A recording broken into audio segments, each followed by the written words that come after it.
What is up, guys, and welcome back to my channel. I know it's been a bit, life's been a little busy. I've also been watching the Stanley Cup finals, or Stanley Cup playoffs rather, for the NHL, because I'm a big hockey fan. But yeah, finally getting this one out, and today I'm going to be going over the revealed legends for the Cyberpunk trading card game, and just kind of ranking them, discussing my thoughts on it. And I hope you watch to the end and enjoy.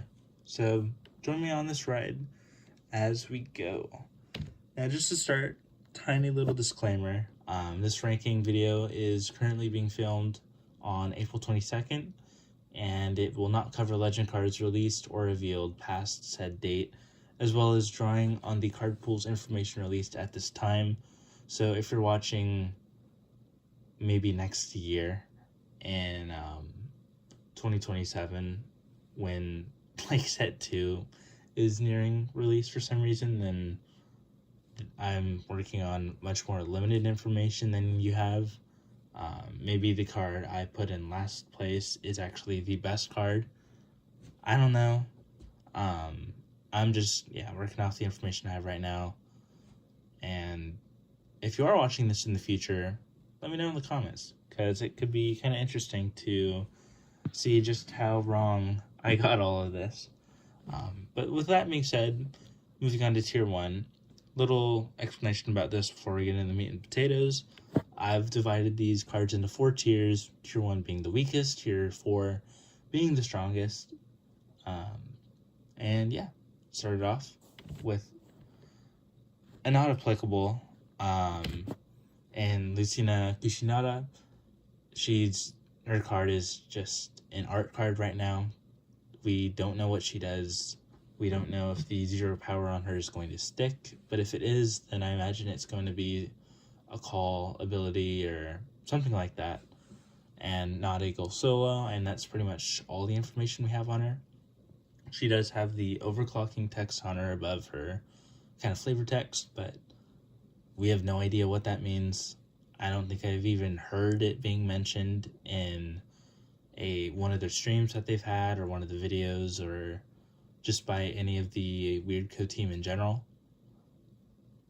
I mean, it looks cool, but there's just really nothing to go off of, so I've put it in not applicable.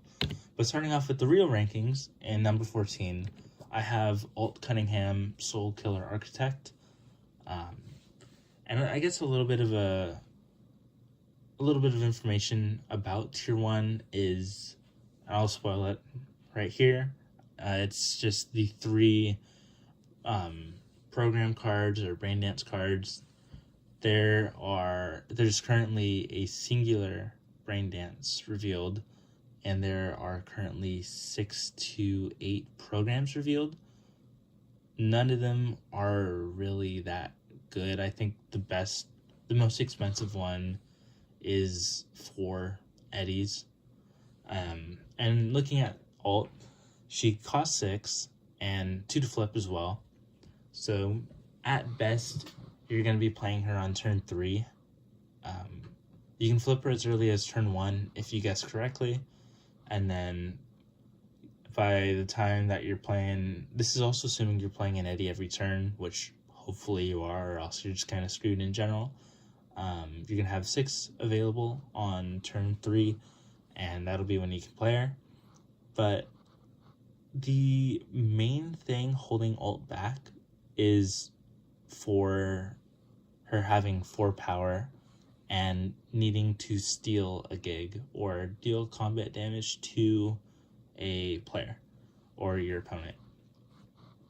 There's not currently either any or a lot of cards that give a creature some type of evasion or unblockable, and like her ability reads, it's when this legend steals a gig, and she only has 2 more power than a secondhand Bombus at a total cost of 6 eddies more. And yeah, the most expensive brain dance is 4. So right now, it's just kind of, we need more information on the programs in general. But as of the current moment, the amount of resources and effort that you have to pour into triggering her effect is just not at all worth it. So that's why she's in dead last for me. But not too far ahead. In number 13, I have V Street Kid. He's a little pretty similar to Alt. However, he costs 2 less. He has 1 less power, and his effect triggers when he's defeated, which should be a lot easier to trigger than Alt. But at the same time, this will be generally more determined by your opponent to both block and have a creature of big enough power to defeat V. There's always reboot optics that you could use, and assumedly you're already kind of putting it in your deck just to be a reliable sell card unless something better arises. But other than that, it's a bit hard to kind of trigger its defeated effect on like when you choose to trigger it. And then again, you're getting a singular brain dance back. There's only 1 brain dance revealed at the current moment, and it is not really that good in general. What I do like about this card though is that it also mills, so it puts cards in your graveyard and it gives you that kind of ability to bring it back all on itself. So it's kind of its own little package. The main issue is, like I just went over a couple seconds ago, dictating its defeat and actually putting that into effect. But in 12th, and yeah, the other Brain Dance card, Evelyn Parker, I would say she does at least seem to me to be the best of the Brain Dance trio. Her call ability is decrease a rival's gig value by 3. So she already has some inherent value there just when you flip her. Only costs 2 to flip. Only costs 2 to really have the effects of this card trigger in general. And then you can spend her or tap her to search the top 3 cards of your deck for up to 1 Brain Dance program, add it to your hand, and then bottom deck the rest. So you're kind of filtering through your deck for the Brain Dances. Same issue as V though, only 1 Brain Dance revealed. After Party at Lizzie's, which changes a gig dice value by plus or minus 2 or 3. I'm pretty sure it's 2, but I could be wrong. And then I think it's if you control 2 gig dice that have the same value, you draw a card. So not really that strong. But her effect is also repeatable. And this card is just generally a better V Street Kid, I'd say, because his ability already kind of trashes cards. Maybe you don't want them to be trashed. And then you're just getting 1 Brain Dance program back to your hand, whereas with Evelyn, you can continuously filter through your deck to get to those Brain Dances. You're not wasting all the other cards that you maybe could have used, as well as this effect being repeatable and dictatable by you. You're the one that decides to tap Evelyn to trigger its ability. You don't have to kind of worry about how you're gonna defeat the Street Kid as opposed to the there's kind of the ease that you'll need to affect this card's ability. But moving on to cards that we have more information about that are actually going to have a bit of a bigger effect in Tier 2. And starting off, I have at number 11, Saburo Arasaka, Stubborn Patriarch. He's 2 to flip, 0 power, so you're not going to be playing him. And his ability is your Arasaka units have +1 power when attacking. there's not many Arasaka units revealed. And the main ones that you're going to be using to attack, because there are more than 2 revealed, but you're really going to only be using 2 to want to attack, is Sword... What is it? The Armored Minotaur, and I believe it's Swordwise Hustle, or one of those 3 cost 5 power cards. Getting 1 additional power to that isn't really going to be too good. The +1 for the Armored Minotaur is going to be nice, because that's going to give it the ability to steal 2 gig dice. But at the same time, at most, you're really just getting 6 cards in your 40 card deck that are really going to be where the effect of Cerbero is really going to matter on them, or for them, and for you. So right now I have him here in 11th. Better than the Brain Dances still, because there's a wider range of cards that he can affect, and if only just because of the effect of having the Armored Minotaur steal 2 gig dice instead of 1 is way better than the scraps that we currently have revealed from the programs. But yeah, overall not that much better, and the worst of the actually functional legends at the current moment, I'd say. But following him in 10th, I have his son, Yorinobu Arasaka, Embracing Destruction. 0 power, you're just going to be paying the 2 to flip him too. I will say he is probably not too bad. The first time a friendly Arasaka unit attacks each turn, you get to draw a card. Then if you have less than 20 street cred, you discard a card from your hand to the trash. Maybe you want to filter, and at that point I could see a better argument for putting him in, but he's kind of held back on it needing to be a friendly Arasaka unit that attacks. Like I said, there's really just going to be 2 that you want as attackers, but there's also ones with like the Ruthless Lowlife where you want it spent. And to do that, you have to attack, and you also get Yorinobu's added ability on top of that. So he has a better use case than Saburo, but he is kind of held back by the Arasaka unit specification. Again, as more cards are revealed, this effect will only get stronger, but right now I have him in 10th. And then in 9th, to round out the tier 2s, I have Jackie Wells pour one out for me. 0 power, so you're just going to be paying the 2 cost to flip him, and his ability is the first time you play a blue unit or a blue gear each turn, you may increase a friendly gig by 2. Then if it's at max value, draw a card. Little aside, the draw a card ability only triggers if you are increasing the gig by 2.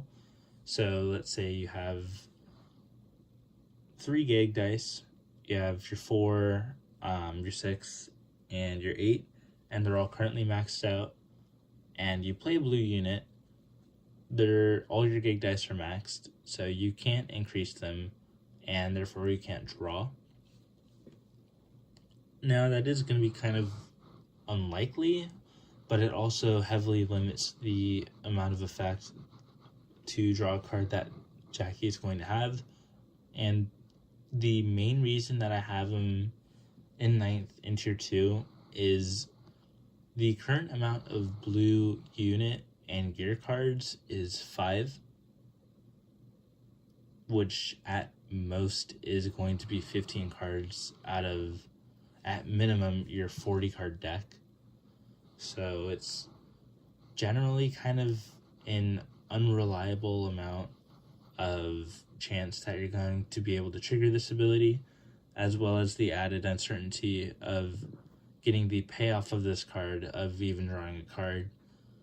It could be better in combination with other legends or just decks that care about the gig dice number more, because it's gig dice manipulation, but currently I have it here at 9th.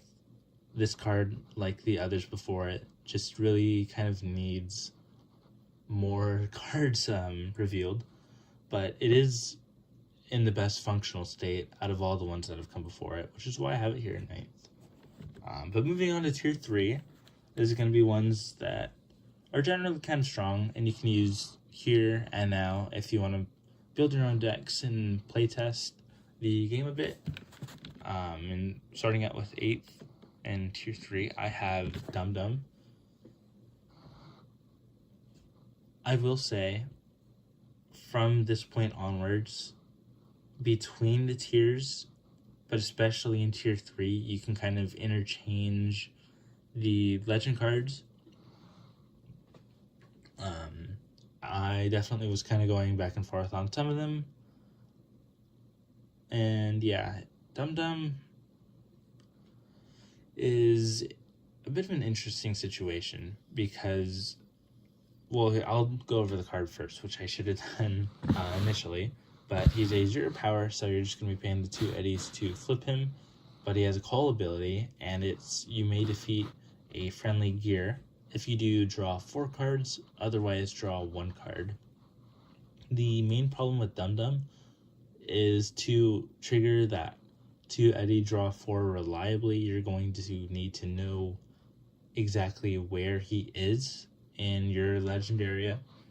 Now, you can do this by flipping some of them, but then you have the chance of triggering him early.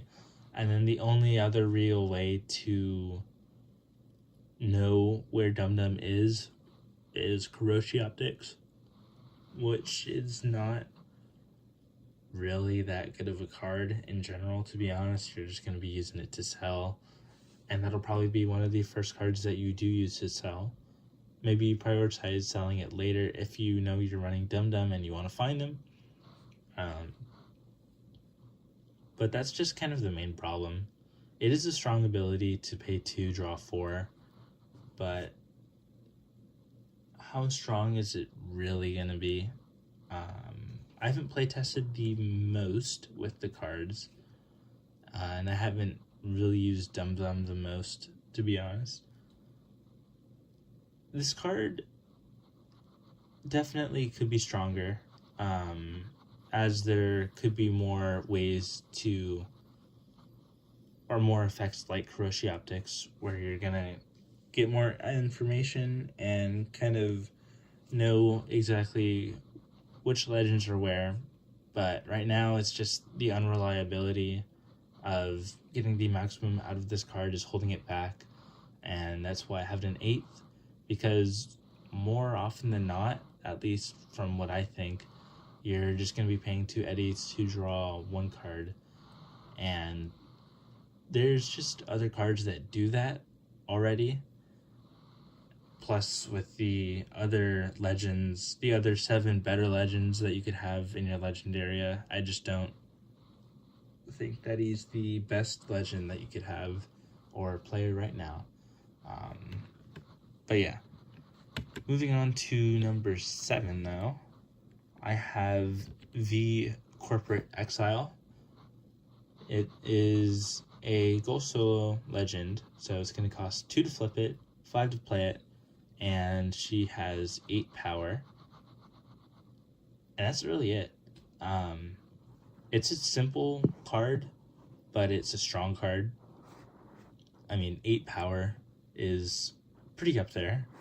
There is currently very little removal besides blocking. And the only cards that are going to be able to take it out are Placide, Smasher, who are going to be very late game cards that your opponent will play. And if you equip a gear Cyber Psychosis, that's just dealing with it and not blocking it. Blocking wise, obviously there's the whole kind of power thing, but or if it's spent attacking into it. And I will say there was a recently revealed card, El Sombreron. He is 4 power, but when he's attacking an enemy unit, you double his power. So for a cost of 4, he with no gears attached to either card, he will trade with V, which isn't the best. I'd say he's definitely going to be one of the bigger counters to V. But the base is pretty strong. Like I said, little to remove it, and just a bigger body to the point where it's going to trounce over 90% of the blockers that your opponent's going to muster. So that's why I have it here in 7th. But in 6th, just beating it out. And I will say this card was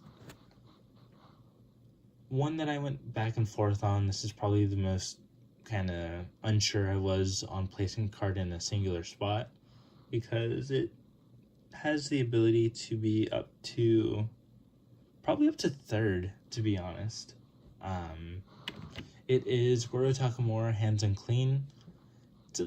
It's kind of simple. It's basically a different version of V Corporate Exile. He is a Go solo legend. He costs 5. He has 7 power, and he also has blocker. Little aside about blocker is, even if a card does have blocker, they can still attack. So if you really need the firepower, that's always an option with Goro. But currently, the biggest reason that I'd say he is strong is that there are 5 cards that have blocker in them, and 2 of them are legends. So that's a pretty important, pretty small card amount, making blocker a very important ability in general for any card. And like I said, 7 power, so he'll be able to block a fair amount of units that your opponent's sending at you, as well as any gear that you want to attach to him. He is an Arasaki unit, so if you're also running Saburo, when you attack with him, he'll have 8. Will also trigger Yorinobu, which admittedly, when going over them, I didn't include legends, I just included units. When they go solo, they become a unit. But yeah, I'd say it's another good base. It's just currently, like I said, there's only 5 blocker cards, with 2 being legend, which gives him a lot of value right now. There will be more blocker cards revealed, or cards that give blocker in the future, so his power will inherently go down as the blocker ability swells in the amount of cards that it is on. But pretty strong. I do prefer him over V just because of the flexibility that you get from him. From the one card, you get a strong attacker and a powerful blocker. So that's why I have him above her in 6th, but just beating him out in 5th, I have Victor Vector, Sit Down, and Relax. 0 power, so you're just going to be paying the 2 to flip him, and he has a flip triggered ability, which is search the top 5 cards of your deck for up to 2 gear that cost 2 lesser each. Reveal them and add them to your hand. Place the other cards on the bottom of your deck in a random order. And I did a bit of math here. So the currently most amount of individual gear cards that cost 2 or less that you can run in your deck is 4, which means at most you're going to have 12 copies of a gear card in your deck that cost 2 or less. And then saying you have the minimum amount of cards in your deck at 40, that's 12 out of your 40 cards as gear. And then you are going to draw 6 in your opening hand, and then at the start of your turn, no matter whether you're going first or last, you're going to draw 1. And saying that you start your turn 1, right? You draw a card, so there's 33 cards in your deck, and you decide to flip a legend, because why not? You flip Victor, you have an 85% chance to hit one gear at least, which could definitely help you just hit your land drops or your eddy cells, whatever you want to call it. But that's kind of mainly the thing that you're going to be using this for, in my opinion. The gears aren't the strongest, and that's going to be kind of, I mean, it's one of the only things you can sell. But yeah. So pretty much, at least from how I'm looking at the card, you're mainly going to be using it to hit those land drops or have more flexibility between your gears and your programs as to what you're going to sell and where you're going to play. Or if you're searching for the mandibular gear card to give one of your cards blockers. Overall, strong right now. But again, we just need to see more gear cards to really kind of determine the card's power as to if it can tutor a better gear or just, yeah. The better gear cards that come out that are 2 or less or fit to your deck more are going to continuously raise this card's value as a legend that you choose. But moving on, in 4th, I have River Ward, Detective on the Hunt. He has 0 power. You're just going to be paying the 2 to flip him. And he has a call ability, which is draw a card, which is pretty nice. So you're paying 2 eddies to draw a card, which is kind of like Dum Dum. But unlike Dum Dum, you have a guaranteed additive to him. And that's when a unit attacks, you can spend him or tap him. Choose a gear from your hand with cost 2 or less. Equip it for free to a friendly yellow unit with no equipped gears, which is pretty good. You're saving 2 eddies there. You're getting changing your opponent's math there. He, in general, is also kind of held back with the 2 gear or 2 eddy or less gear amount and capabilities at the current moment.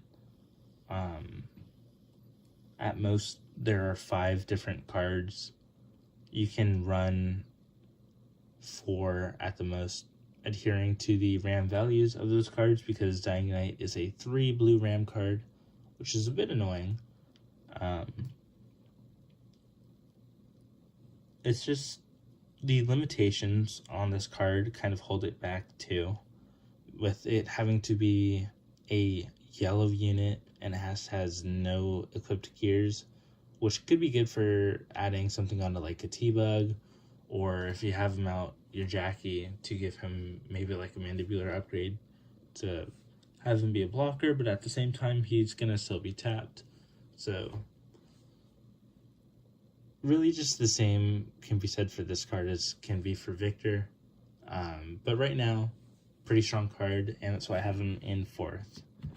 But moving on to the best legends that I think are out right now, in Tier 4, number 3, I have Royce, Psycho on the Edge.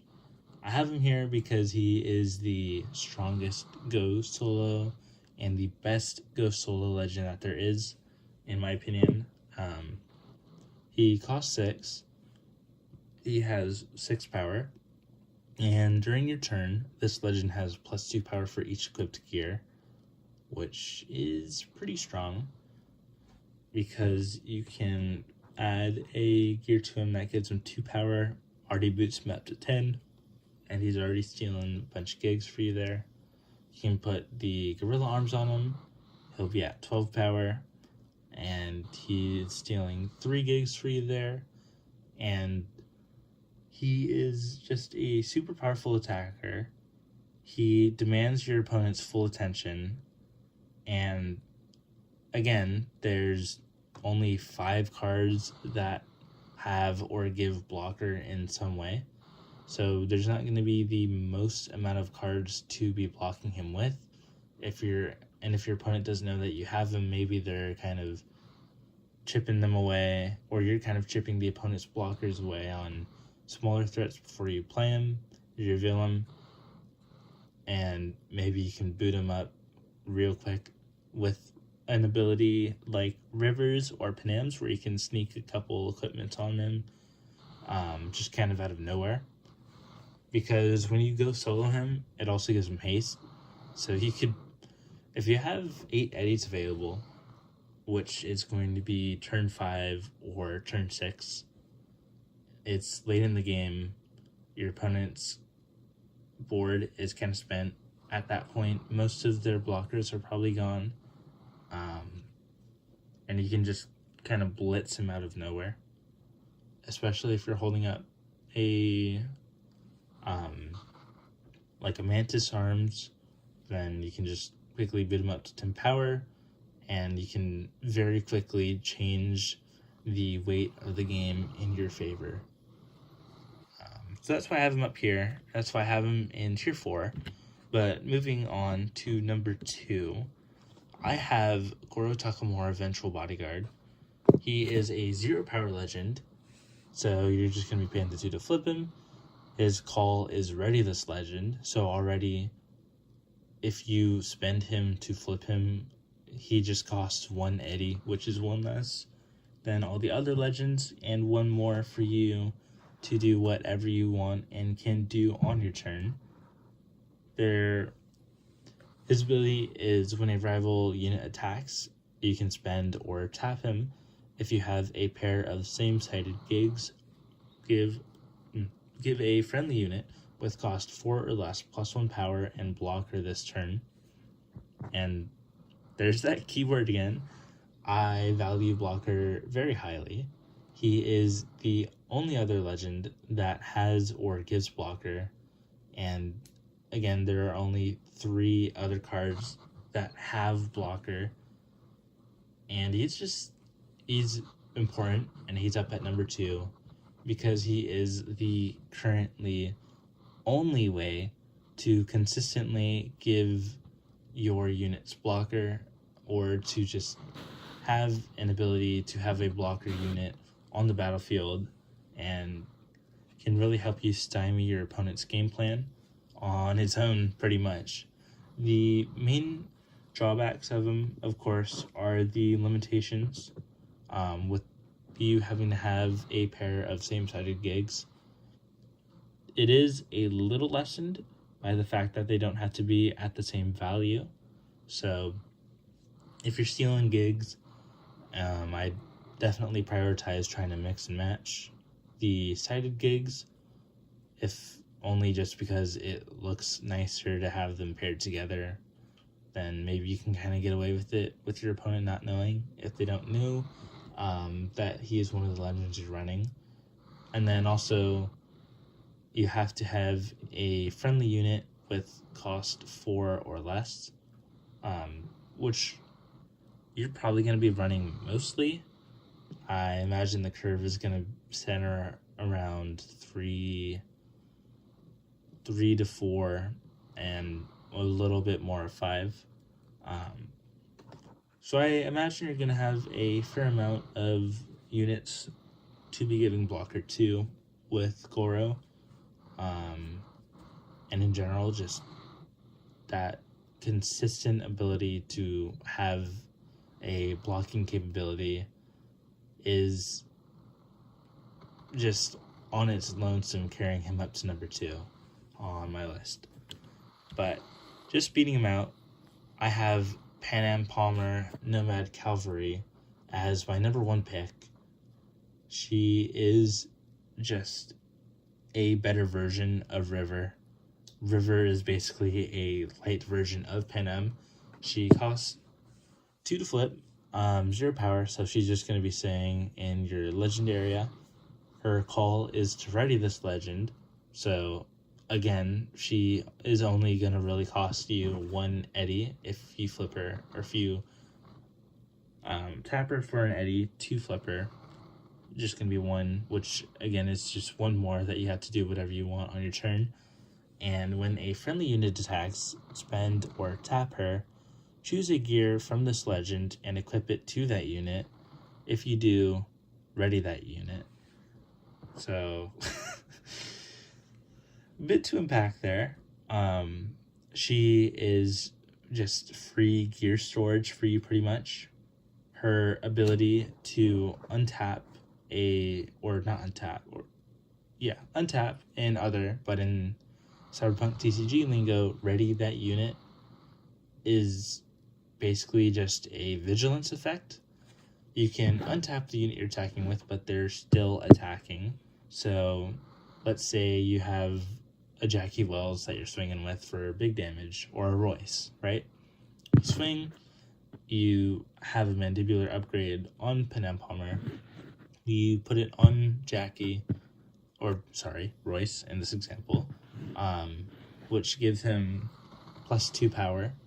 You untap him, and you can now have him as a blocker on your turn, which is just in general pretty strong.